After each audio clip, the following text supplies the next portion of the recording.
Hey, y'all, Scott Horton here for WallStreetWindow.com. Mike Swanson knows his stuff. He made a killing running his own hedge fund and always gets out of the stock market before the government-generated bubbles pop, which is, by the way, what he's doing right now, selling all his stocks and betting on gold and commodities. Sign up at WallStreetWindow.com and get real-time updates from Mike on all his market moves. It's hard to know how to protect your savings and earn a good return in an economy like this. Mike Swanson can help. Follow along on paper and see for yourself. WallStreetWindow.com. Our next guest on the show today is our good friend Dahr Jamail, former unembedded reporter in Iraq War II. Did absolutely heroic journalism from that disaster. Here he is writing for Truthout.org. Domestic military expansion spreads through the U.S., ignites dissent. It was Spotlight, or, well, at least it was one of the viewpoints yesterday on antiwar.com. Welcome back to the show. Dahr, how are you doing, man? Thanks, Scott. Good to be with you. Good, good. Very happy to have you here. Very important article that you wrote here. Very interesting stuff. And I think you probably have this beat all to yourself as well. So maybe we'll be, reading more of you along these lines in the future, too. But this is, I think, primarily about the Navy and the expansion of the Navy's proving grounds and practicing grounds here in the United States. Why don't you break it down for us here? Well, that's exactly right. And this basically is a result of some policies that came online during the Bush administration in 2007, where a domestic military training expansion was set in motion and then have been dramatically accelerated just a couple of years ago when the Obama administration announced the so-called Asia-Pacific pivot, where clearly getting ready for the multipolar world, which really we're now in with the rising of China and Russia, and U.S. military documents speak now very, very specifically towards preparing for war gaming with China. And so hence the Asia Pacific pivot. We've got to build up the Navy. We've got to start training like mad. And I linked to a lot of these documents in the article.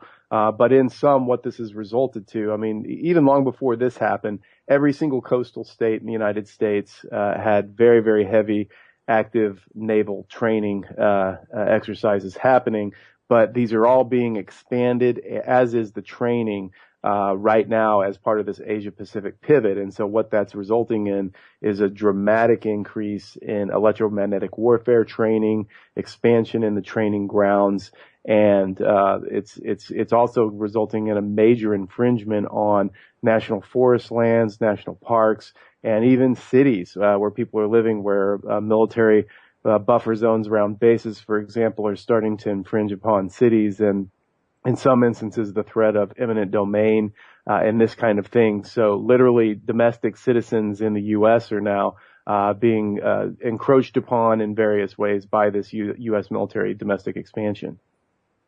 All right. So now the biggest controversy of all about this was Vieques down there in Puerto Rico, right? And now they ended up closing that one down back a few years ago, didn't they? Mm-hmm. They did. And so, but what's really interesting is that this is now happening in the U.S. And I think I'm glad you brought that up, because that's a good example, because, as you and I know, and we've talked about in various ways over the years, people here think, oh, well, this could never happen here. This is the United States. That was in Puerto Rico. Okay. But it's not going to happen here, but it already is happening here. It's just a little bit less visible. I mean, they're already doing underwater sonar weapons testing, underwater ordnance explosions, live fire training, even right nearby certain communities across the U.S. I hyperlinked to a document in 2009 where, 2007. Yeah, it was 2009 when several U.S. senators penned a letter to the Navy about their concern about an upcoming naval expansion at that time, where the Navy admitted in their own environmental impact statement that as many as 11.7 million takes, which basically means death of a biological organism in nature, would happen over the course of a 5-year permit during one of their expansions in just one of their 12 training ranges in the United States. And so that's the amount of damage that is happening. But since it's underwater, since it's off the coast, people can't see it directly. So it's not as blatant as Vieques, where they're just dropping bombs right near, where people live. But it is already happening, and this is something that I hope that this article would start to make people aware of. Right. Now, it's funny to hear about the national forest. You have this great quote about the national forests from this activist here about how they're basically just military property. The national forests are basically up for grabs for the most violent and destructive part of the government to go running around and training and doing whatever they want, huh? Yeah, it's exactly right. And yeah, you're referencing Carol Miller. She's an activist in New Mexico who founded a nonprofit called the Peaceful Skies Coalition. And she founded it because several years ago, basically the Air Force showed up right next to her community and said, hey, we're going to put a realistic bombing initiative range right next to your community. And so all hell broke loose, and her and a lot of her friends started protesting, and they managed to keep it from happening. And it was she who went on to say, she started doing research and seeing, hey, this isn't happening just here in New Mexico. It's happening all across the country. And it's not just the Air Force, it's the Navy and it's other branches of the military too. And she told me that look, she said, we have either had, are having, or will have military training in every single national force in the country. And then she's the one that went on to say, we don't really have public lands in the United States. We have military lands. Military lands. Yep. And, no surprise really, but now tell me about Whidbey Island over there off the coast of Washington State, right there near the Canadian border. There's a Navy air base located there, right? Right. There's a naval air station there. It's right in Puget Sound, so it's probably about 25, 30 miles northwest of Seattle as the crow flies, to give folks an idea where it's located. And as you said, it's also very, very close to the Canadian border. And it's already a fairly sizable naval air station, and they have a whole lot of the F-18 Growler jets based there. This is the loudest aircraft ever produced on the planet. And it's actually a carrier-based jet, but they're there training as part of this Asia-Pacific pivot. And the plan is to bring in a whole lot more Growler jets so that they can start electromagnetic warfare training out on the Western Olympic Peninsula in Olympic National Forest. And so that's really what kind of torched off this article for me. I mean, it is fairly close to where I live. That's how it came to my attention. And people here just started going crazy, basically. Say, hey, look, we don't want this to happen. And so a lot of people have gotten involved starting to fight it. There are possible lawsuits in the works against the Navy for a lot of violations they've done in their environmental impact statement and some of the other bureaucratic hoops they have to jump through to make this happen.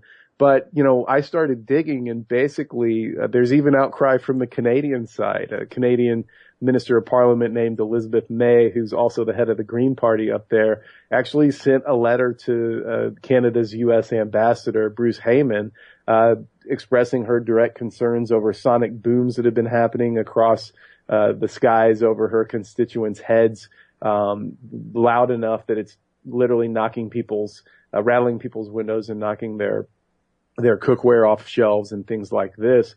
And she's not the only one. Another minister of parliament also submitted a letter, and I received several quotes from people living over there in Victoria and other parts around British Columbia saying, look, we're regularly being subjected to sonic booms.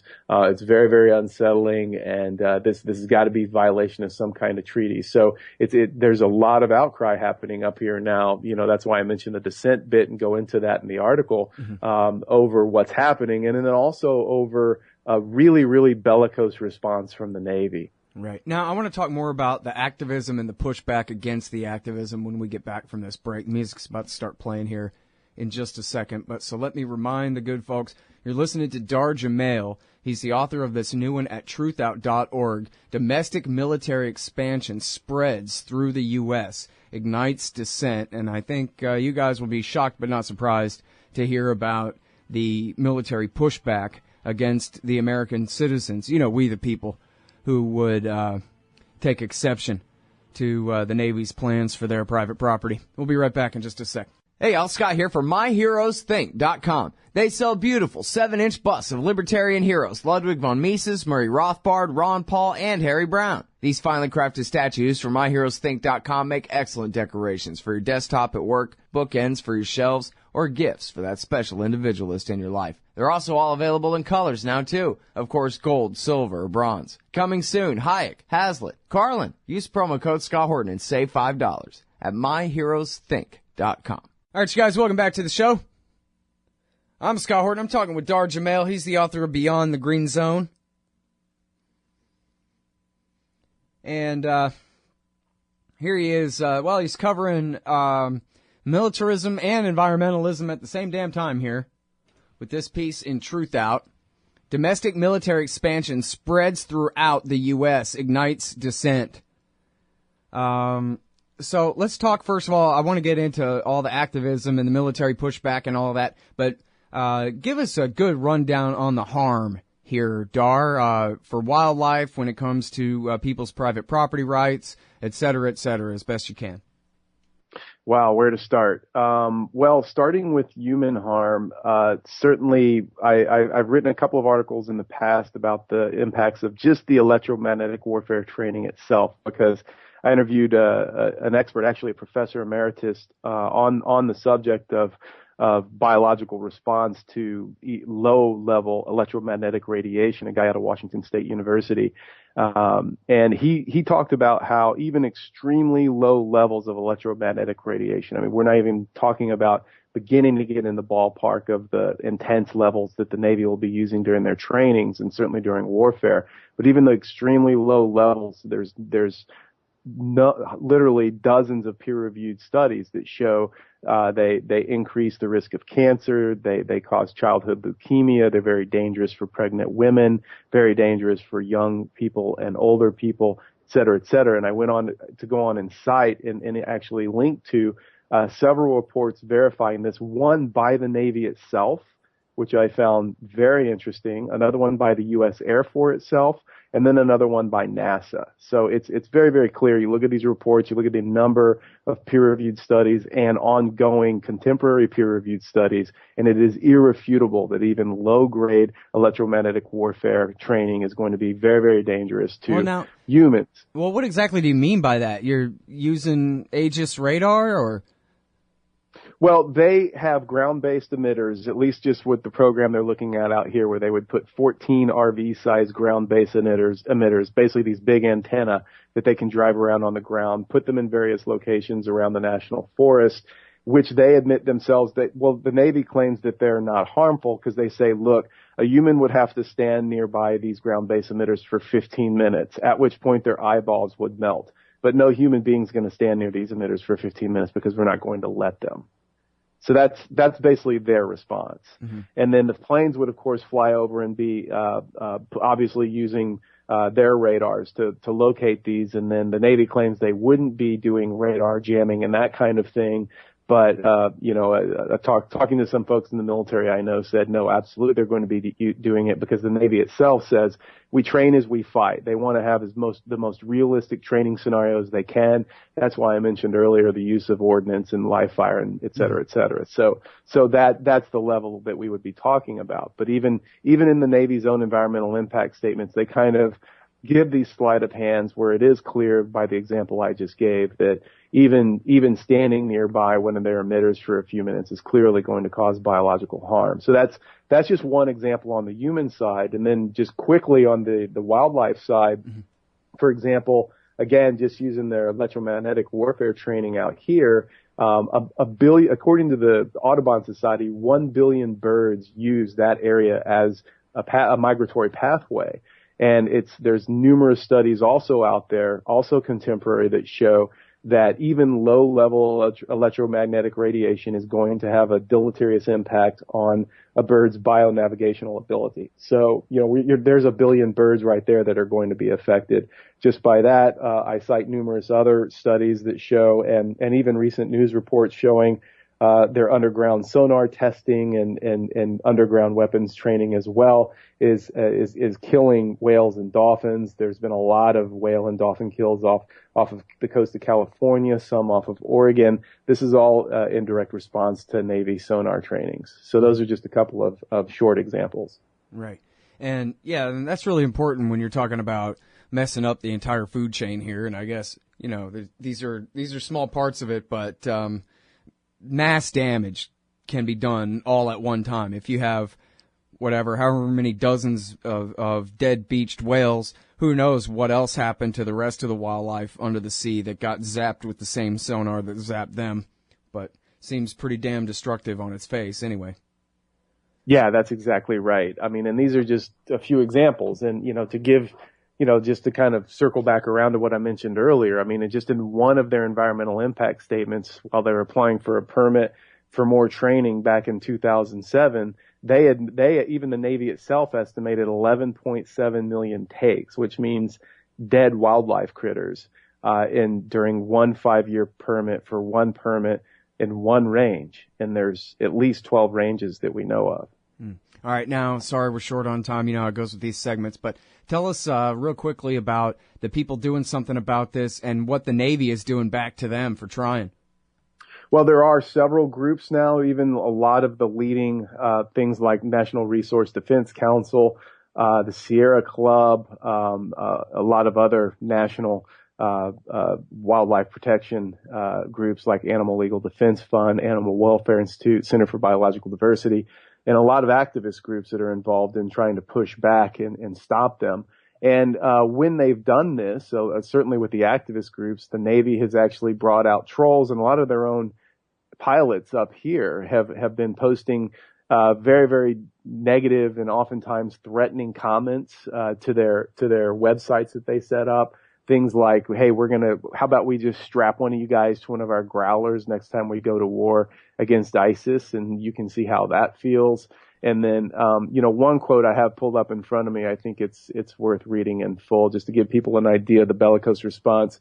It was via an email from a Navy pilot to one of the activist websites just in this past January. And he said, "I assure you that you will be long gone before the growlers here are. Service life of the growlers is 40 to 45 years. And man, we just built some beautiful new facilities at NAS Whidbey. That's the Naval Air Station, Whidbey Island.